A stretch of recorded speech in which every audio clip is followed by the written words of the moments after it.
Subcommittee will come to order. The chairman recognizes himself for an opening statement. Today's markup is a critical step to get these various bills that we have across the finish line before they expire at the end of the fiscal year. The legislative hearing we held in July allowed us to hear from expert witnesses and understand the impact of some of these programs.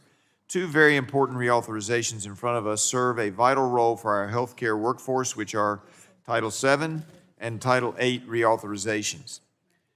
H.R. 4262, the Empower for Health Act, championed by Representative Schakowsky from Illinois, reauthorizes Title VII programs that help bolster our physician community by prioritizing recruitment and retention. This will continue to incentivize more individuals to enter the health workforce and expand access to care in rural and underserved areas. H.R. 3593, the Title VIII Nursing Workforce Reauthorization Act, being led by Representative David Joyce, reauthorizes Title VIII of the Public Health Service Act, which plays a meaningful role in supporting development of our nation's nurses.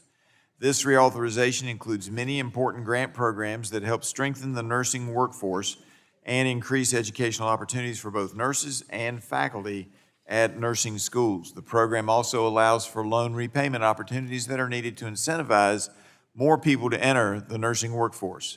We've all heard about the need for more healthcare workers in this country, and the reauthorization of these programs is a step in the right direction towards addressing that need. Congress will continue to take a close look to ensure these taxpayer-funded programs are properly targeted and allocate resources to areas and patients who need it the most. We are also marking up H.R. 2493, the Improving Care in Rural America Reauthorization Act, an important bill carried by Representative Carter of Georgia. This bill reauthorizes the Rural Health Services outreach programs which aim to support and promote healthcare services in rural areas. This program was signed into law in 2020 under President Trump's first administration. It promotes innovative solutions that help people in rural communities get the care they need, such as increased access to preventative health services and screenings, chronic care management, and other forms of care that are needed in our rural areas across the United States. Another important bill before us today is H.R. 3419, the Telehealth Network and Telehealth Resource Centers Grant Program Reauthorization Act, led by Representative Valdeo from California. This bill helps increase education on the use of telehealth across the country. Very important. Reauthorizing the Telehealth Resource Centers Grant Program will support our telehealth infrastructure that has become a lifeline for both providers and patients, especially those in hard-to-reach rural areas. These resource centers serve as the main hub for technical assistance and support for telehealth in their respective regions. The University of Virginia is currently the resource center for my district and for the Mid-Atlantic region. They have experienced a 24% increase in telehealth visits from their program from fiscal year 24 to fiscal year 25. This type of increase is happening across the country, and it is likely to continue growing. As we look to extend telehealth flexibilities, we must reauthorize these centers to ensure our states are keeping up with the most recent technology and sharing their expertise so patients can have access to the care they need. Other reauthorization bills that are before us are being led by Representative Ocasio-Cortez from New York and Representative Morrison from Minnesota. These will help reduce the rate of infant mortality, improve perinatal outcomes, and expand access to screenings and services for newborns at risk for certain disorders. Allowing for early newborn screening can save lives, create better outcomes, reduce long-term health care costs. We should strive to do those things. As we must do with every authorization bill that moves through this committee, we must evaluate the impacts these programs have had and not only ensure the money is being spent as it was originally intended, but also ensure patient privacy is protected. Considering each of these reauthorizations is an important step forward to ensure each program is working as we intended, and we will continue to examine these programs as we move to the full committee. I look forward to moving these bills out of the Health Subcommittee. And with that, I now recognize the ranking member, Ms. DeGette, for a 5-minute opening statement on today's hearing. Thank you so much, Mr. Chairman. Well, there are some good bills in this markup today. And as you said, these are programs that are bipartisan bills. They expire by the end of the fiscal year. But however, there are some things that are really missing in this markup, and I can't help but talk about this again because it's like the majority has forgotten about the bills that we all agreed on that are just as important as these 7 bills that we all agreed on in the December health package. And then Elon Musk and Doge, through a tweet, told the majority to take them out, and then they got taken out. And so these are priorities that we all agree with, and everybody I talked to, including the chairman of the full committee, has said that these all need to be passed, but for some reason, it just drifts along and it never gets done. Every single Republican I've spoken to has told me it's their priority to move these policies, including reauthorizing the Preventing Maternal Deaths Act, increasing funding for the special diabetes programs, ensuring kids on Medicaid can get care across state lines, and much, much more. In fact, I asked my staff to make me a list of all the bills so that I could read them, but the list is 17 pages long, and I only have 5 minutes. So I'm not, you'll be happy I'm not going to read the list, but I would ask unanimous consent to put the list into the record. Without objection, so ordered. Thank you. And furthermore, many of these policies were extended for a very, very brief time after Elon Musk told you guys to take them out. But now these also expire at the end of this month. And so, for example, Medicare's ability to broadly cover telehealth services expires in 2.5 weeks. We haven't even talked about it. And so I really think that we need, since we've already agreed on all of these important issues, they're all bipartisan, let's just take this package and consider it when we do our full committee markup of these bills next week. Changing the topic, but again on health care, last week every Democratic member of this subcommittee sent you, Mr. Chairman, a letter asking for a hearing with RFK Jr. and former CDC Director Susan Monterez. As you know, Dr. Monterez was fired after she refused to rubber stamp unscientific and dangerous vaccine recommendations and fire respected senior CDC staff. 3 senior CDC leaders resigned in protest after her firing. Then last week, Secretary Kennedy, who was, by the way, not under oath, accused Dr. Monterez of lying about the circumstances surrounding her firing. Secretary Kennedy said, again, while not under oath, quote, "I told her that she had to resign because I asked her, 'Are you a trustworthy person?' and she said no." I'd like to hear what Dr. Monterez might say about this laughable statement under oath, and Secretary Kennedy should as well. It's the responsibility of this subcommittee to hear from Dr. Monterez and Secretary Kennedy about the circumstances surrounding her firing and the current state of CDC and HHS. Now, Dr. Monterez is set to testify before the Senate Help Committee. We can all agree on one thing. We should not be ceding our authority as the esteemed Energy and Commerce Committee and the Health Subcommittee to the Senate. We can all agree on that. And so, Mr. Chairman, I just want to ask you a couple questions. Number one, did you get our letter? I'm advised that I did. Okay. When are we going to have the hearing? That is yet to be determined. Okay. Well, as you know me well, and I'm going to tell you, we are not going to stop talking about this because the fall flu season is starting. Vaccines are in chaos over there at the CDC, and this is a matter of public health. People will die. And so I hope we have a hearing as soon as possible. I hope we exert our powers as the U.S. House of Representatives, and we make decisions based on ideology rather than data. And with that, I yield back. Gentlelady yields back. Now recognize the chairman of the full committee, Mr. Guthrie, for his 5 minutes for an opening statement. Thank you, Chairman Griffin, for your leadership in advancing these important public health bills before us today. And the legislation we are considering here today continues support for critical infrastructure within our public health system, including education and training of healthcare professionals, telehealth resource centers, rural outreach programs, and programs related to screening newborns for inheritable diseases. The healthcare workforce shortage is a multifaceted issue and is particularly prevalent in rural areas like my district in Kentucky. We must ensure that grant programs designed to address this issue are properly targeted and that federal dollars are reaching the communities that need it the most. H.R. 2493, led by my good friend Mr. Carter of Georgia, presents an opportunity to continue support for rural health infrastructure and increase access to care in these areas. Additionally, patients in areas with less access to health care services can often utilize telehealth to reach medical professionals in a timely and efficient manner.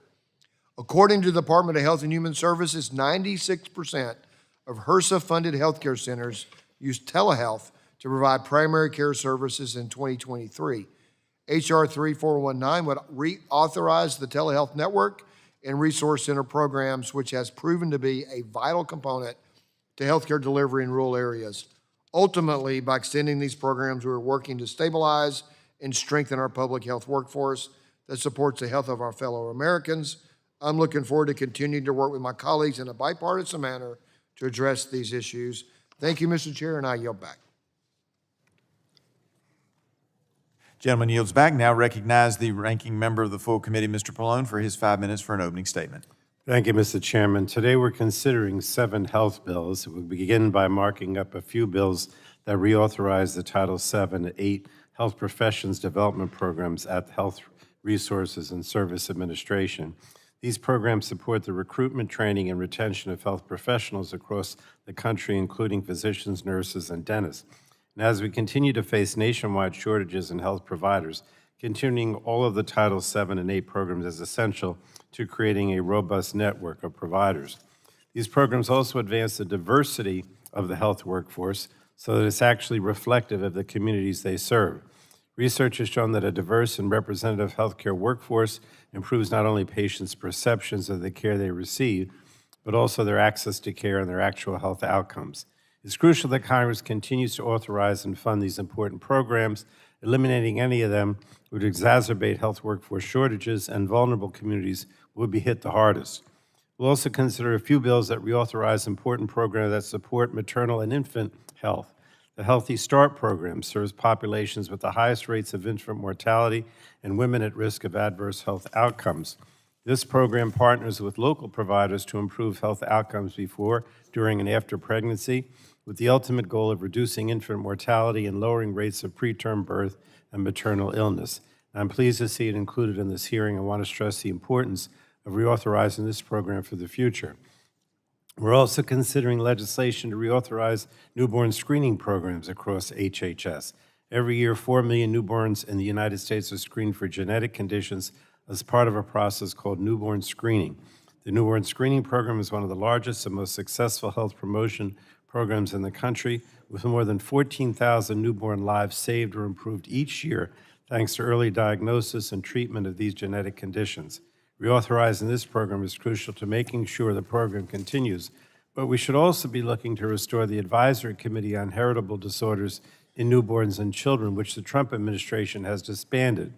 This action by the Trump administration has left states without clear, evidence-based guidance for their newborn screening systems, which is increasing the risk that children with rare but treatable conditions will go undiagnosed, and this is unacceptable.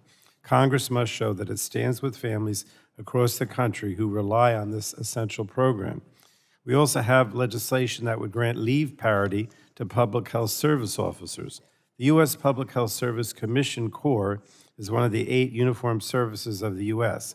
However, the USPHS parental leave policy is not aligned with its counterparts. This disparity affects the recruitment and retention of highly qualified professionals who protect our nation's public health. The bill before us today would codify parental leave for these public health officers and align with its counterparts in the other uniformed service branch.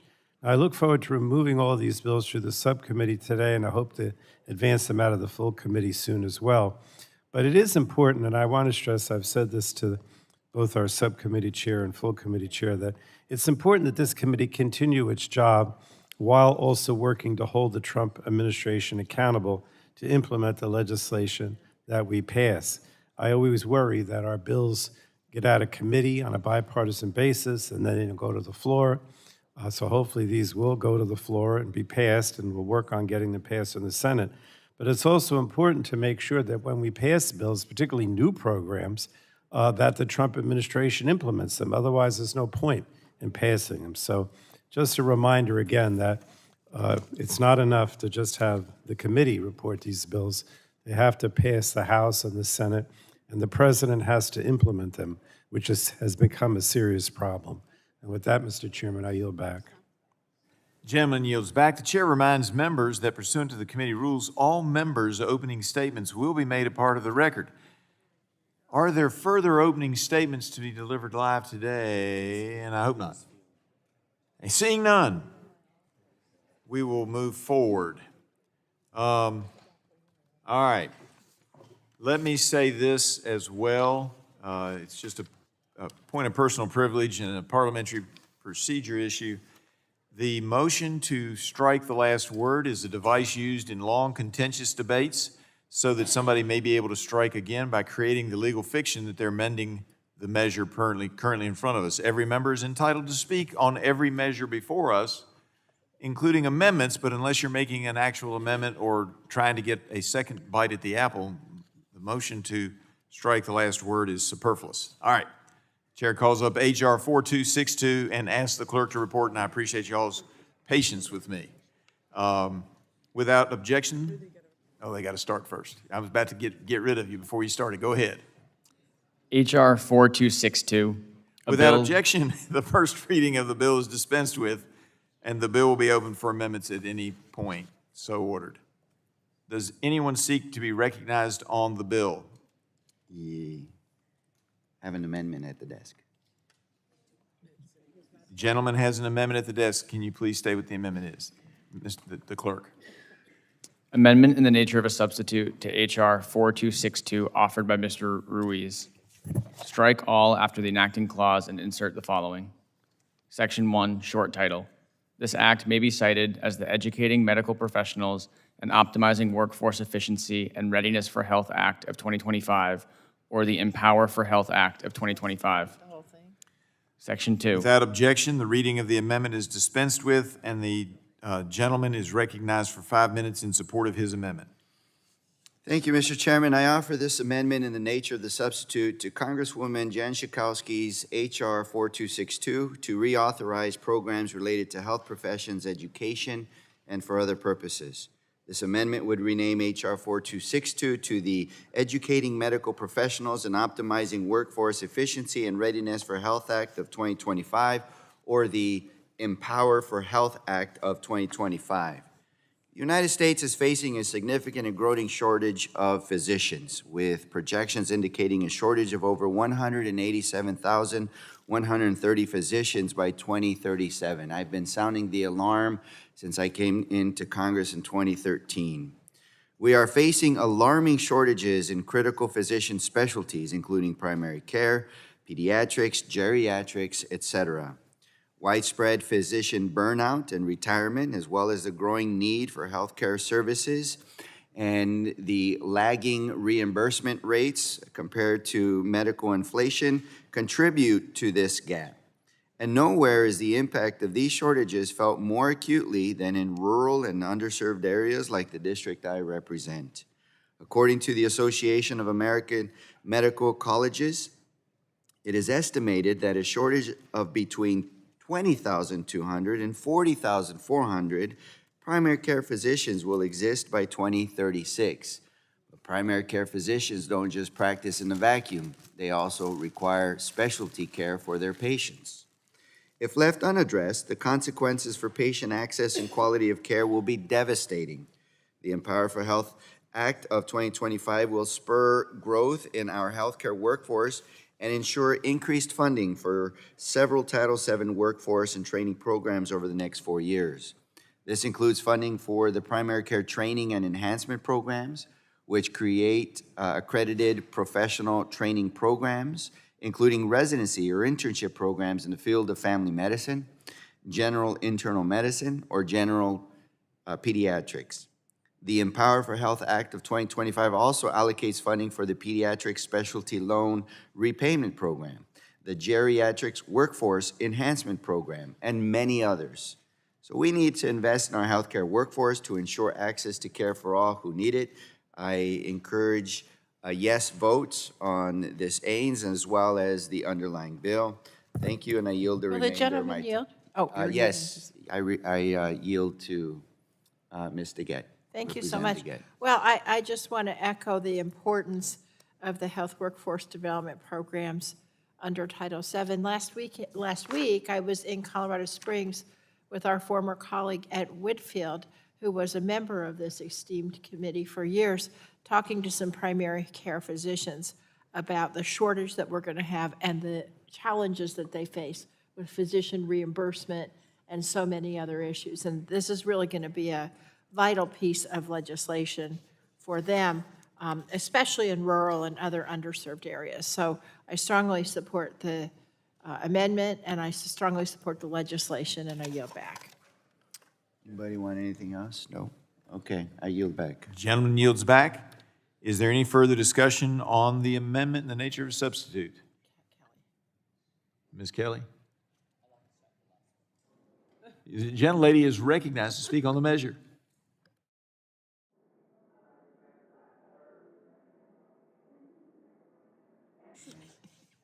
I'd like to strike the last word. Thank you, Chair Griffith and Ranking Member Dingell, for holding today's markup and including H.R. 4262, the reauthorization of Title VII Health Workforce Programs. Oral health care is a critical part of our overall health, and preventative dental care can reduce costs for families and help so many people live better lives. Oral disease is a common risk factor with chronic diseases such as cardiovascular diseases, cancers, diabetes, and respiratory diseases. This is why H.R. 4262, which has a section for training professionals in dentistry, is so vital. I am grateful to my colleague, Rep. Schakowsky, for her leadership in this space, and I want to express my support for her bill. I'm also so glad we are talking about oral health programs because my bill, H.R. 2001, the Action for Dental Health Act that I proudly co-lead with Rep. Simpson, will strengthen these supports. The Action for Dental Healthcare would support organizations and strengthen existing resources that provide oral health care to underserved communities, including seniors, children, families living in rural and urban areas. Action for Dental Health was originally approved by the Democratic and Republican leaders in each chamber in last year's December spending bill, and yet it was taken down at the last hour. More people are unable to afford dental care than any types of health care. Children, low-income Americans, minorities, elderly, and those in rural areas are especially at risk for having limited dental care and poor oral health outcomes. I was just in a county in Illinois, and someone told me people just let their teeth fall out because they cannot afford dental care, and they especially can't afford if they need a root canal or anything like that. We must address the barriers to oral health care services.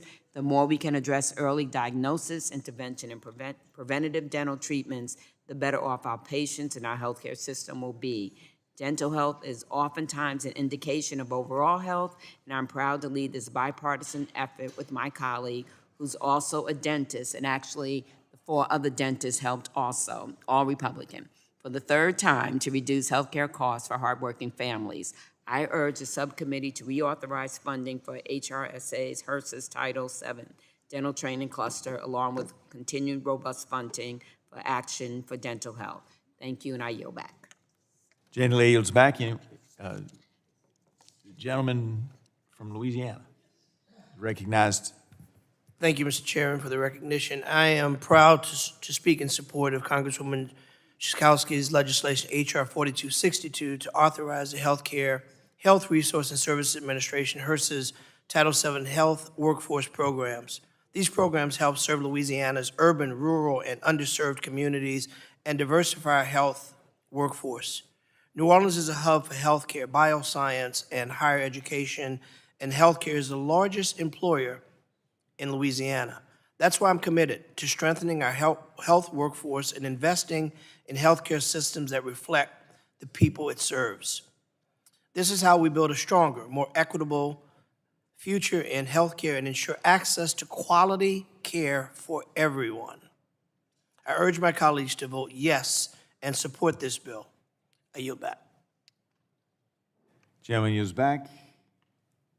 Seeing no one else seeking recognition and no further discussion, the vote occurs on the amendment in the nature of a substitute.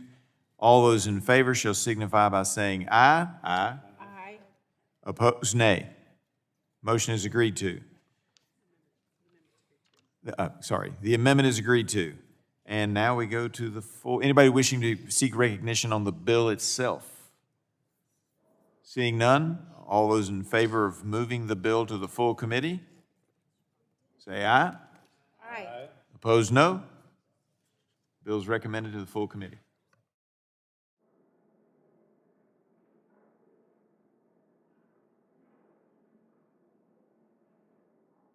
Chair calls up HR 3593 and asks the clerk to report. H.R. 3593, a bill to amend the Public Health Service Act to reauthorize certain nursing workforce development programs and for other purposes. Without objection, the first reading of the bill is dispensed with, and the bill will be open for amendment at any point. So ordered. Turn my mic off. I recognize myself for 5 minutes on the bill. I rise in support of H.R. 3593, the Title VIII Nursing Workforce Reauthorization Act, led by my colleague, Representative David Joyce. Nurses are on the front lines of our healthcare system. We have an ever-growing demand for quality healthcare services, which is particularly acute in rural and underserved communities. Many of the programs authorized through Title VIII of the Public Health Service Act have helped recruit and retain quality nurses, but we must examine all of these programs to ensure taxpayer dollars are being used efficiently and resources are reaching the communities that are most in need of these services. I'm looking forward to working further on this reauthorization with my colleagues. I urge support of this legislation, and unless somebody wants some of my time, I yield back. Anyone else seeking recognition on this bill? Seeing none, we'll move to a vote. All those in favor of recommending to the full committee the passage of this bill, say aye. Aye. Those opposed? Motion carries. The bill is recommended to the full committee on a 2-0 vote. I'm teasing. Unanimous. All right.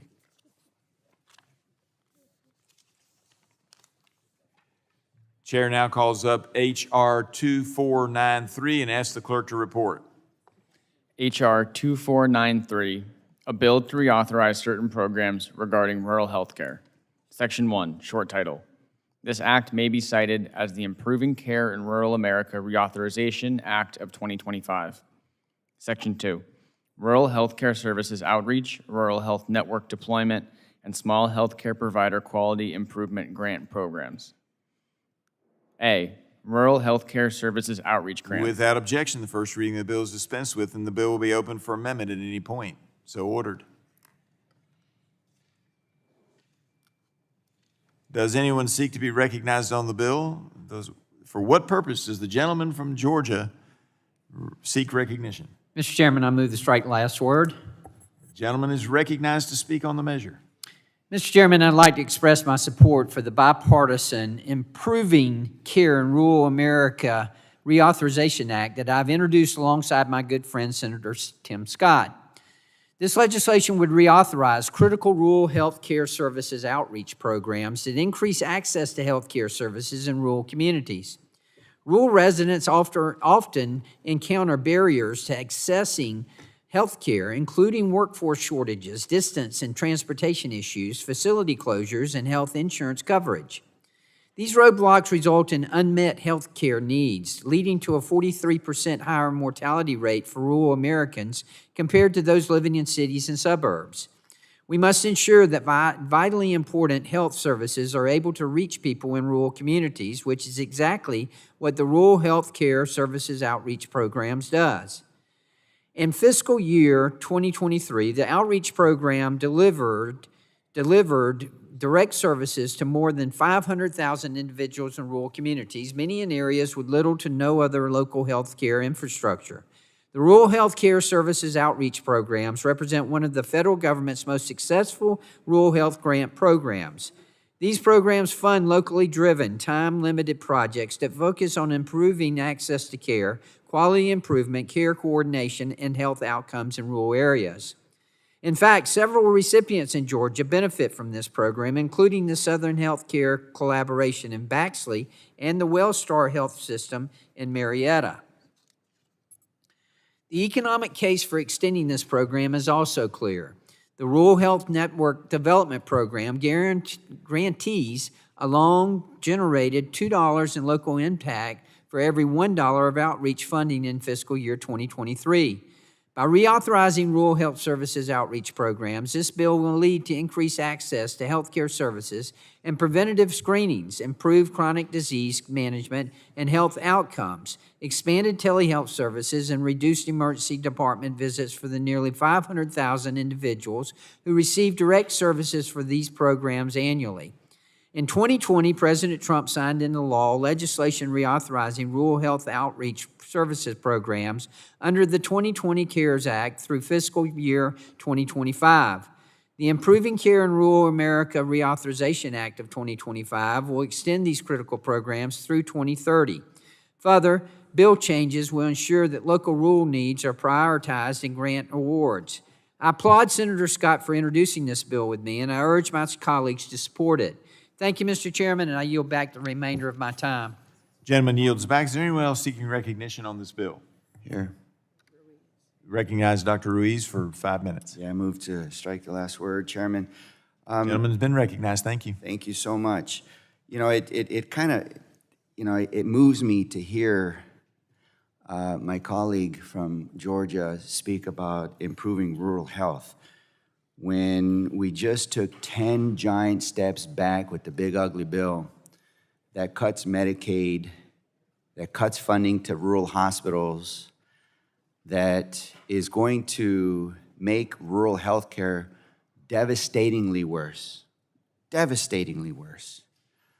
And so 20% of rural hospitals throughout the whole country, including several in my district, and I'm sure several in Georgia, are going to close because of that bill. They've been sounding the alarm. They're saying it, the American Hospital Association. They're saying they're going to close. In addition to that, millions of Americans, citizens, are going to lose health care because of this bill, mostly because of the bureaucratic nonsense. In fact, Georgia's having a hard time right now trying to recruit Medicaid-eligible patients under their own work requirement rules. In fact, they've hired a consultant, and only 3% have been found to enroll in Medicaid. So the funding for rural hospitals are going to go down. States are going to have to pony up. States cannot increase their revenue based on the big ugly bill like they used to with the provider tax and other programs that are also decreased. So what does that mean? States are going to have to make hard decisions on physician reimbursements, on eligibility, on benefits offered through the Medicaid program. So what does this mean? Yes, this bill may take a tiny step forward in helping emergency departments, but emergency departments are going to get busier because more people are going to be uninsured. And when hospitals close and you don't have an emergency department, people are going to have to travel longer to get emergency care. What does that mean? That means if you have a stroke and you can't get to a stroke center within your 10, 15 minutes, your risk of permanent injury or death skyrockets. That's not politics, man. That's medicine. Those are science. Ask any doctor whether time is of the essence for a stroke or heart attacks. That means people, potentially my district and in Georgia and in all of our districts have an increased risk of dying because they have a stroke because of their zip code in rural America because of this big ugly bill that we just passed. So, yeah, you all are going to say we're improving healthcare. In the backdrop of kicking healthcare's ass,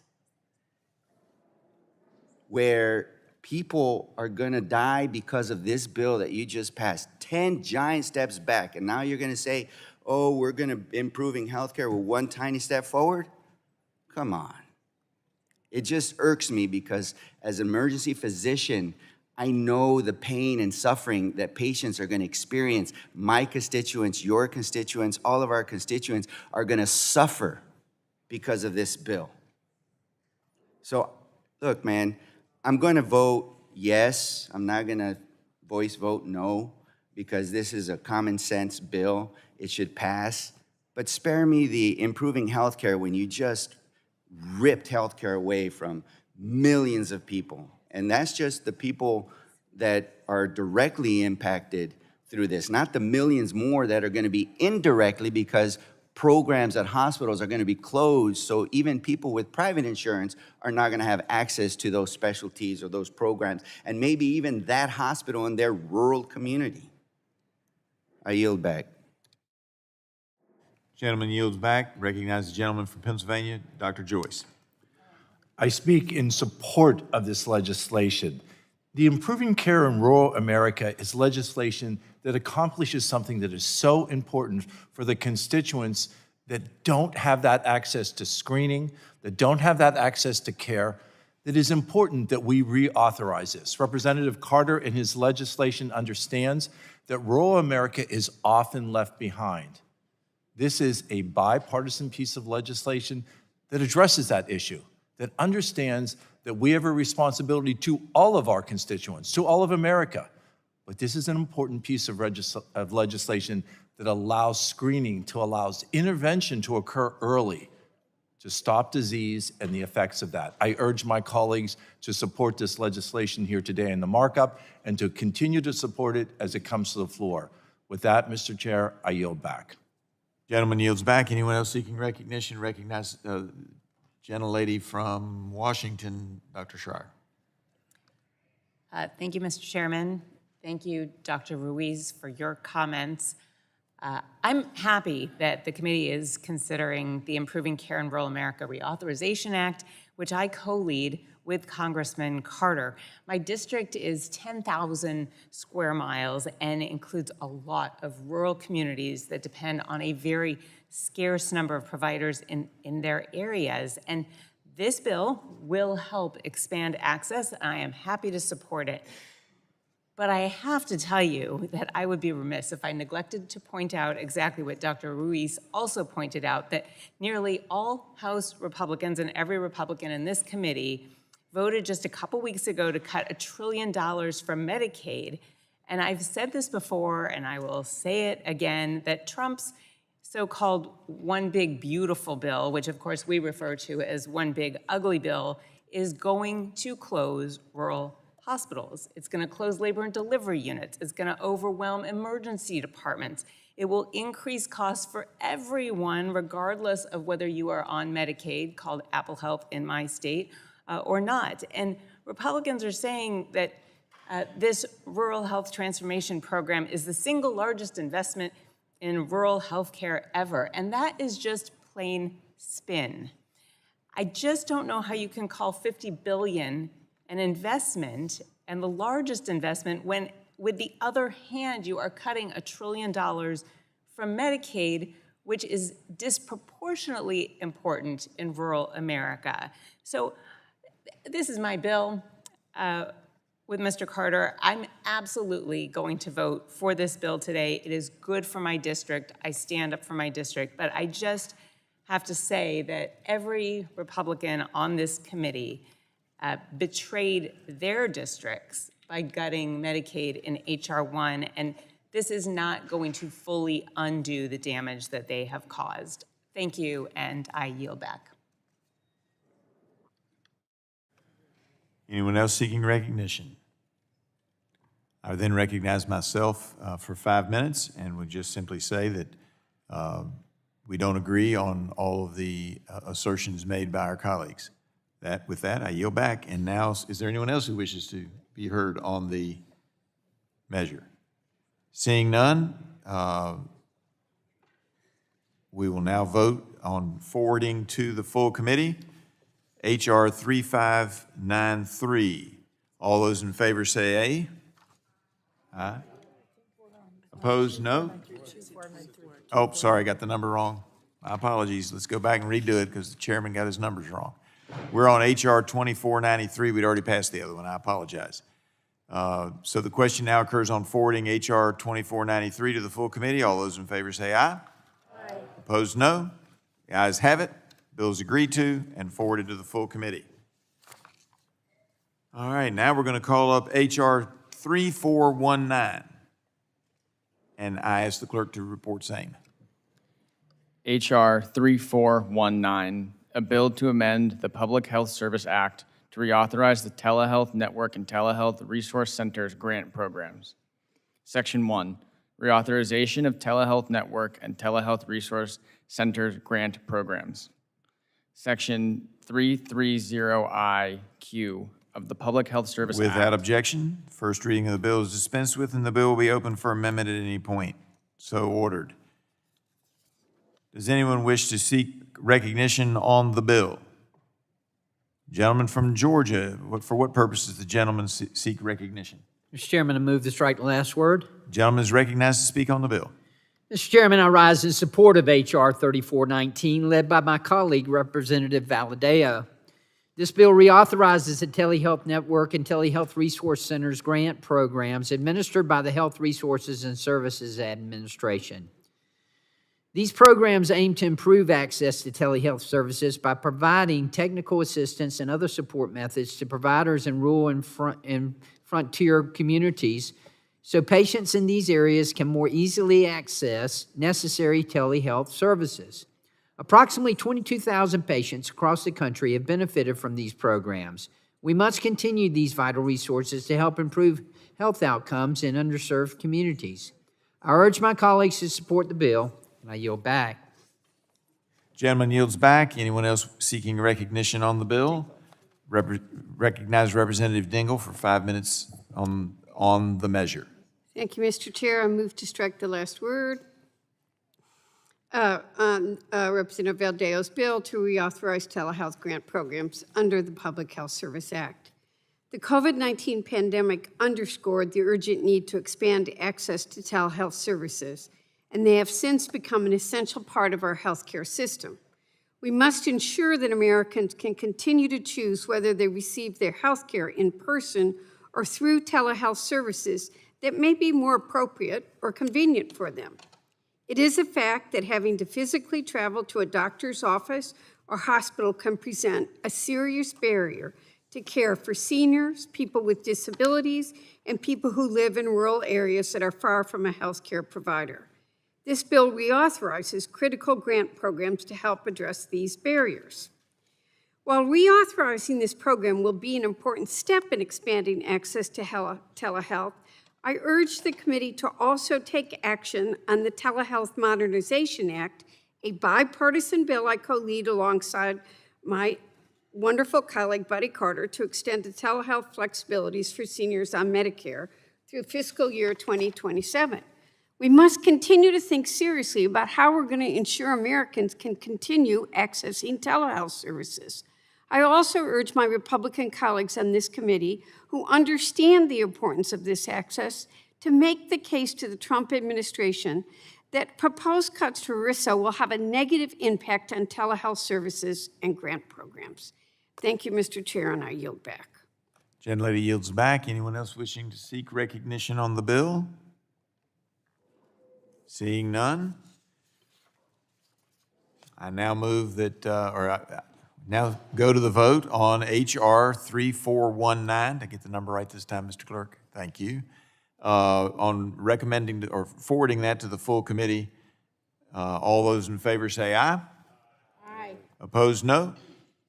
The ayes have it. And the bill will be forwarded to the full committee. Now have HR 3302, and if the clerk would so report.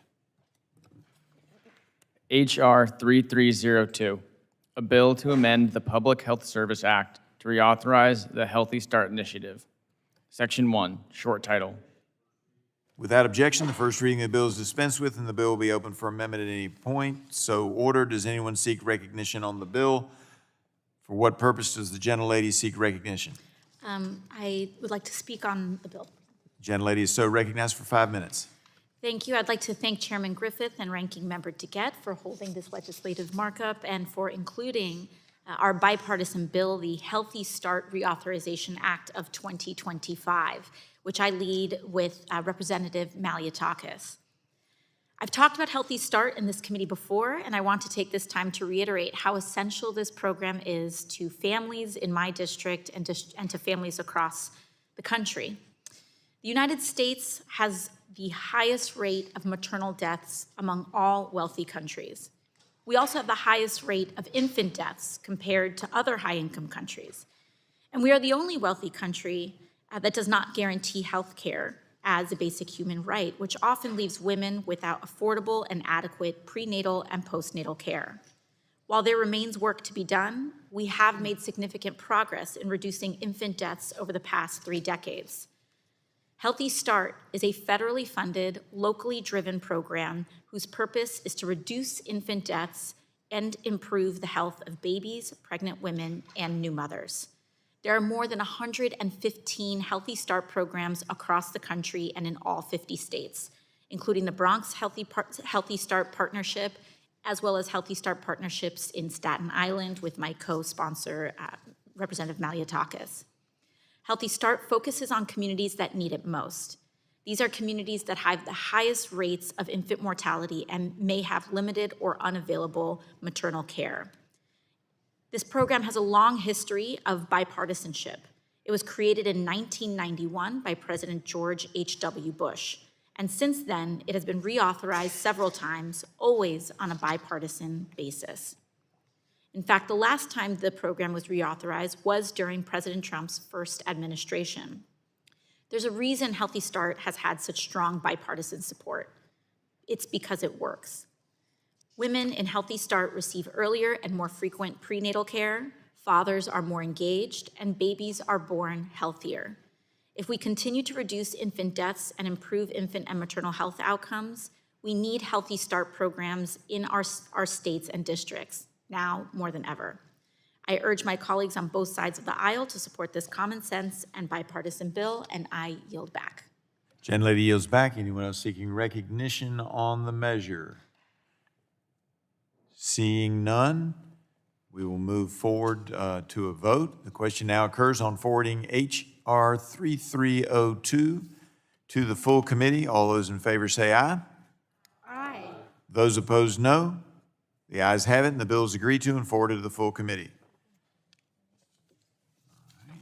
We now have H.R. 2846, and I would ask the clerk to report the same. H.R. 2846, a bill to amend Title II of the Public Health Service Act to include as an additional right or privilege of commissioned officers of the Public Health Service and their beneficiaries certain leave provided under Title X United States Code to commissioned officers of the Army or their beneficiaries. Without objection, the first reading of the bill is dispensed with, and the bill will be open for amendment at any point. So ordered. Does anyone seek to be recognized on the bill, H.R. 2846?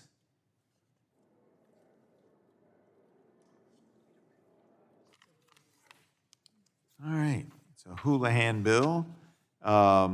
You all have heard what the bill does. It is to grant to, and the ranking member of the full committee spoke to this in his opening, it's to grant to public health service employees and their beneficiaries certain leave provided under Title X of the United States Code to commissioned officers of the Army.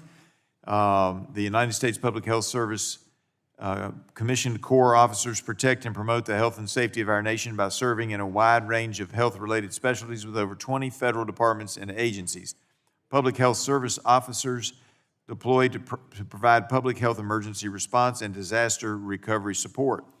The USPHS officers are one of 8 uniformed services, and this bill would align their authorized leave benefits with those of the other 7 uniformed services.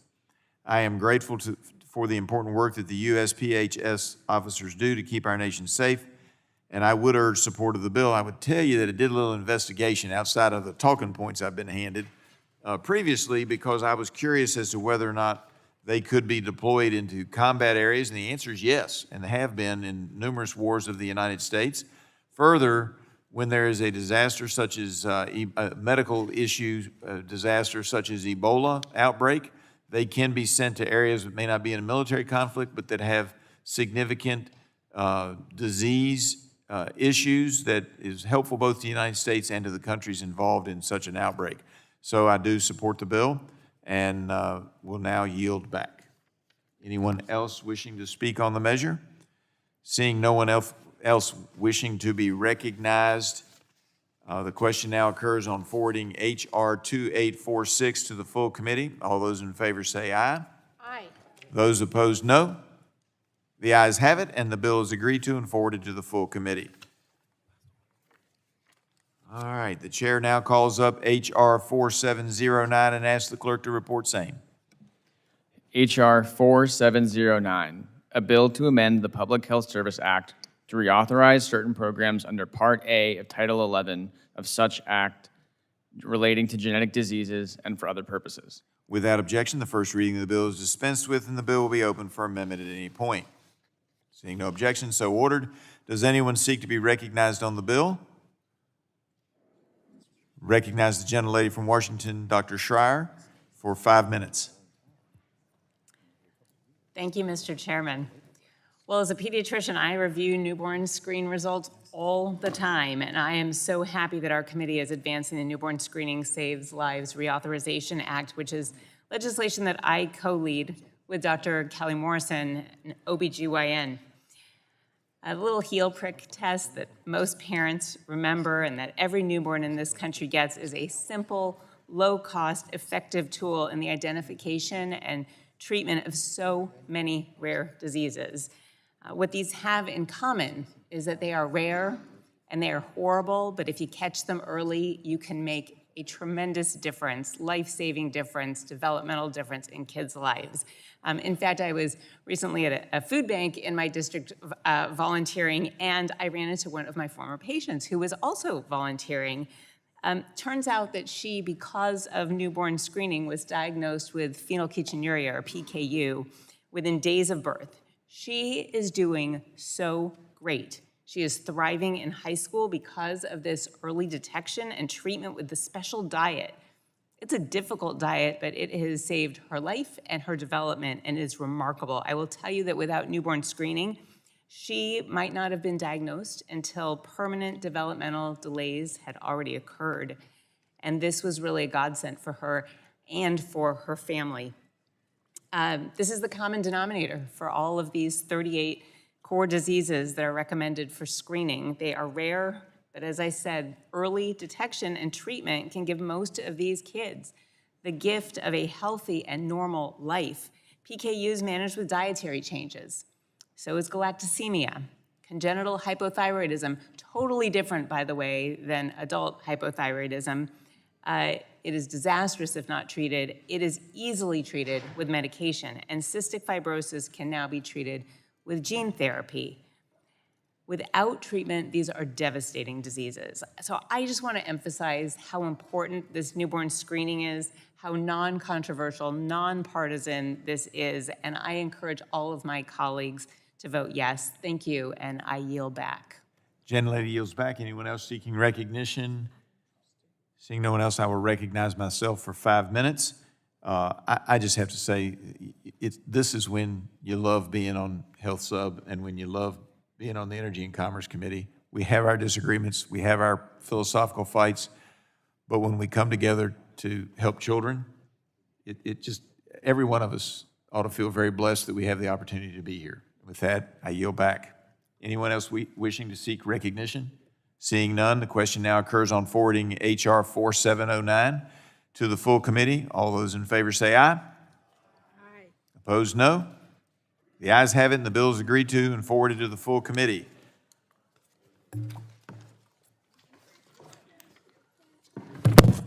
For all of these bills, without objection, staff is authorized to make technical and conforming changes to the legislation approved by the committee today.